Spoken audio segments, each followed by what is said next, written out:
Bismillahirrahmanirrahim. Assalamualaikum warahmatullahi wabarakatuh. Perkenalkan, nama saya Miftahul Khairah, NIM 19011100040.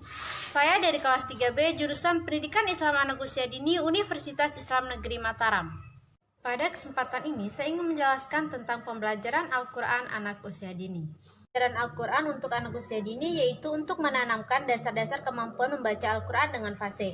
Terus, menanamkan kecintaan terhadap Al-Quran dan melaksanakan perintah Allah dan Rasul-Nya. Prinsip-prinsip pembelajaran Al-Quran anak usia dini yaitu untuk melatih membaca, menulis, dan memahami serta menghayati metode yang mudah, menarik, dan menyenangkan untuk pembelajaran yang efektif dan sesuai dengan perkembangan anak usia dini.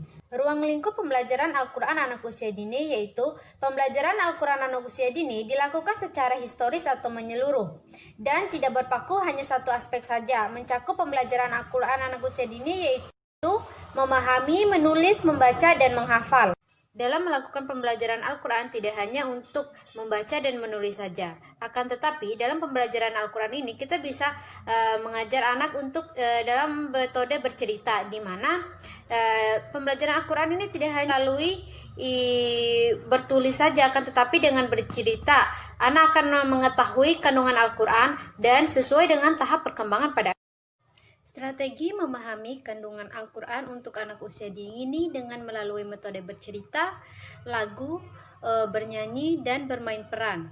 Mari kita bahas dulu apa sih yang dimaksud dengan pemahaman atau strategi pembelajaran Al-Quran untuk anak usia dini, di mana pembelajaran atau strategi pemahaman pembelajaran Al-Quran untuk anak usia dini yaitu rangkaian kegiatan yang didesain oleh guru, mencakup perencanaan untuk kegiatan, metode, media, hingga evaluasi yang bertujuan untuk memberikan pemahaman kepada anak usia dini tentang makna yang terkandung dalam Al-Quran. Kandungan Al-Quran untuk anak usia dini melalui metode bercerita.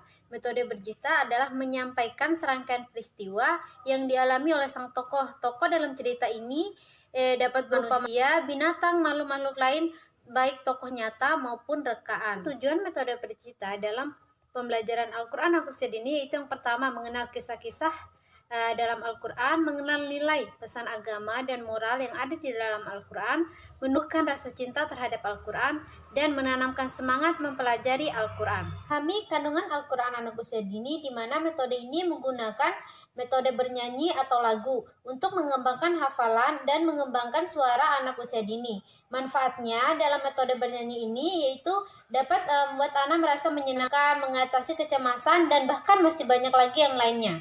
Dan dengan metode bernyanyi ini juga kita bisa mengetahui isi kandungan Al-Quran dengan cara menghafal atau cara bernyanyi. Langkah penerapan metode bercerita, di mana tahap perencanaan.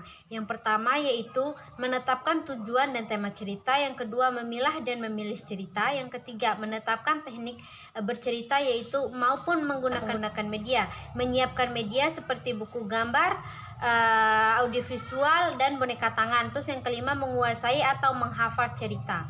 Tahap pelaksanaannya yaitu yang pertama kegiatan awal, di mana guru mengatur tempat duduk anak dan menyampaikan tujuan dan tema yang akan diceritakan nanti. Kegiatan intinya itu yaitu yang pertama guru menuturkan atau mengembangkan cerita, yang kedua menetapkan teknik dalam bertutur kata atau bercerita, yang kedua mengajukan pertanyaan, dan kegiatan akhir yang dalam bercerita ini yaitu bersama-sama menyimpulkan isi dalam cerita tersebut dan menjelaskan hikmah yang ada di dalam cerita tersebut. Langkah-langkah dalam penerapan bernyanyi. Yang pertama yaitu tahap perencanaan, di mana guru harus memilih dan menetapkan lagu yang sesuai dengan tema. Dan yang kedua yaitu menyiapkan media seperti gambar, instrumen musik, MP3 atau video, dan lain-lain. Tahap pelaksanaan pada media pembelajaran bernyanyi ini yaitu pada kegiatan awalnya guru memberi atau memberikan pengantar terhadap siswa tentang tema atau judul yang akan dinyanyikan nanti, dan pada tahap intinya guru dan murid bernyanyi secara bersamaan, dan guru menyuruh siswanya untuk bernyanyi secara individu dan atau menyanyi secara ulang kembali pada lagu yang telah disampaikan tersebut, dan menyanyikan kembali lagu ini di lain waktu. pada kegiatan akhirnya, yaitu guru menjelaskan makna dalam lagu yang telah dinyanyikan tersebut. Memahami Al-Quran melalui metode lagu atau metode bernyanyi bisa dibedakan menjadi dua, yaitu yang pertama, lagu terjemahan ayat atau surat Al-Quran yang ada di dalam Al-Quran. Misalnya seperti menyanyikan lagu terjemahan surat Al-Fatihah, karena surat Al-Fatihah itu terdapat dalam Al-Quran. Dan yang kedua yaitu lagu yang diinformulasikan dari pesan atau makna yang terkandung di dalam Al-Quran. Misalnya menyanyikan lagu Asmaul Husna atau menyanyikan lagu Ramadan, karena Ramadan terdapat dalam Al-Quran tentang kewajiban umat Islam dalam menjalankan berpuasa pada saat bulan Ramadan. Metode bermain peran adalah metode yang digunakan daya ingat atau daya hayalan yang mengikuti suatu tokoh atau orang-orang tertentu. Dan dalam melakukan metode bermain peran ini, kita harus menyesuaikan diri juga dengan pembelajaran yang ada di dalam Al-Quran. Langkah-langkah penerapan metode bermain peran, di mana dalam tahap perencanaan, guru harus memilih atau menetapkan judul sesuai dengan tema. Dan guru juga harus mempersiapkan media yang akan digunakan saat bermain peran, misalnya seperti baju atau peralatan yang akan digunakan nantinya.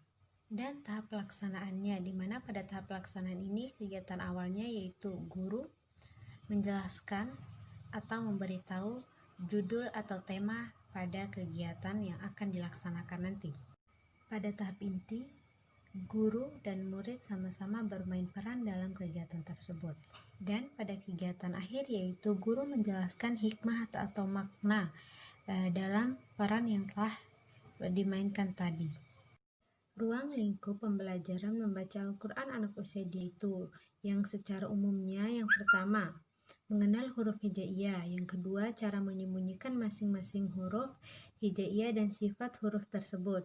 Yang ketiga, bentuk dan fungsi tanda baca. Terus yang kelima, bentuk dan fungsi tanda berhenti. Terus cara membaca melakukan dengan bermacam-macam irama, dan tata cara etika membaca Al-Quran sesuai dengan fungsi bacaan sebagai ibadah.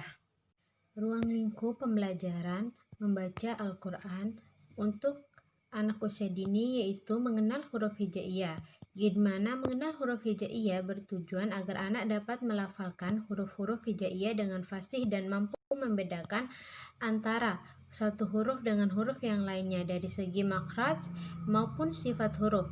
Pengenalan huruf hijaiyah merupakan materi yang harus diperhatikan dan diajarkan dengan sebaik-baik mungkin oleh guru. Hafalan huruf yang tepat akan menjadi dasar yang baik untuk anak dalam tahap pembelajaran berikutnya. Oleh karena itu, dalam pengenalan huruf hijaiyah, guru dituntut benar-benar menguasai materi, karena apa yang dicontohkan oleh guru maka itu pula yang akan diikuti oleh muridnya.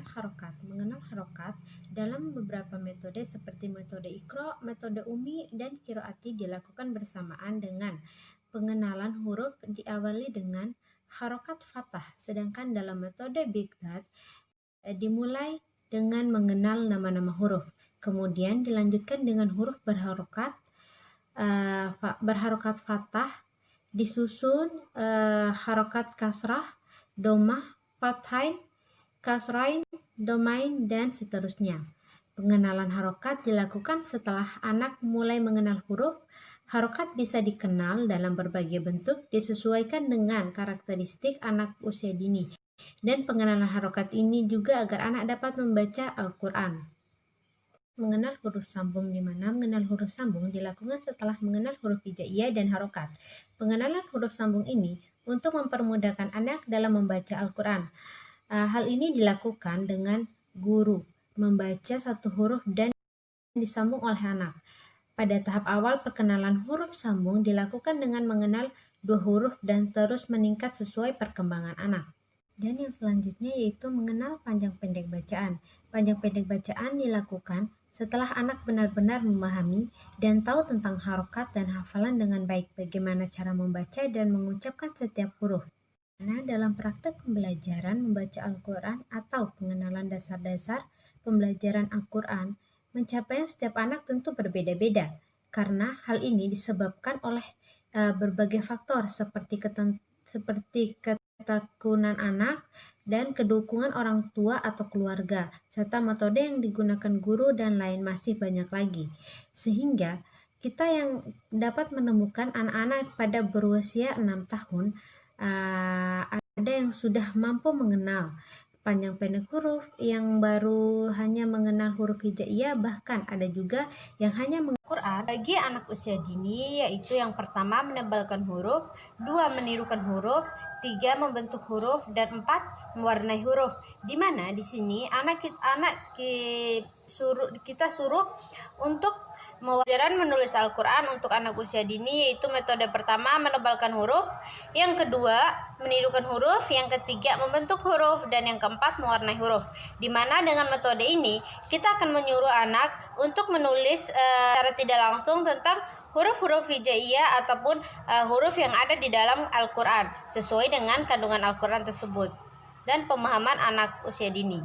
Strategi pembelajaran Al-Quran. Terdapat beberapa strategi penghafalan Al-Quran yang akan dilakukan oleh orang tua ataupun pendidik sejak dini. Diantaranya adalah sebagai berikut, yaitu bermula dari visi dan visualisasi besar, di mana dengan adanya visi dan visualisasi besar, maka orang tua akan memiliki modal tekad yang kuat agar anaknya kelak akan benar-benar mampu menghafal Al-Quran sejak usia dini. Mengenalkan Al-Quran kepada anak sejak dini mungkin, di mana mengenalkan Al-Quran kepada anak diantaranya adalah dengan mendengarkan bacaan Al-Quran ketika anak masih dalam kandungan, dan cara orang tua rajin membaca Al-Quran ketika mengandung atau rajin mendengarkan tilawah dari media seperti handphone, laptop, ataupun media lainnya. Dan yang selanjutnya itu mendekatkan anak dengan Al-Quran dengan berbagai cara. Ada banyak cara yang bisa dilakukan untuk menanamkan kecintaan anak terhadap Al-Quran sejak dini, yaitu mendengarkan anak tilawah. Ada baiknya juga anak yang sering diajak berdiskusi tentang Al-Quran, tentang keutamaan orang-orang yang didiskusikan sesuai dengan tingkat pemahaman mereka. Untuk kegiatan ini, Abdullah Muhammad Mu'ti menyebutkan dengan brainstorming atau tukar pikiran seputar tentang Al-Quran, dan cara tersebut anak akan tumbuh dan mencintai Al-Quran secara perlahan-lahan hingga nantinya ia akan paham dan merasakan sendiri manfaat kembali dari Al-Quran tersebut. Mengetahui atau memahami perkembangan dan kemampuan pada anak, di mana ada kalanya pasti nanti anaknya akan malas dan kegiatan mereka menghafal Al-Quran. Di sini setiap orang tua atau pendidik tidak boleh memaksa anak, sebab hal tersebut akan membuat anak tertekan.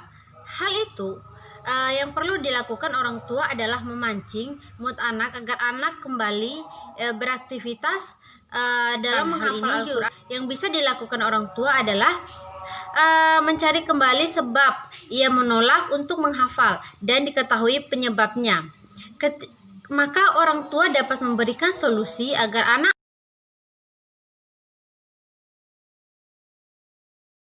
guru dalam pembelajaran Al-Quran untuk anak usia dini, yaitu kompetensi guru, di mana kompetensi guru yaitu sangat berpengaruh terhadap perkembangan anak usia dini, yaitu pedagogik, yang kedua kepribadian, yang ketiga keprofesionalan, yang keempat sosial.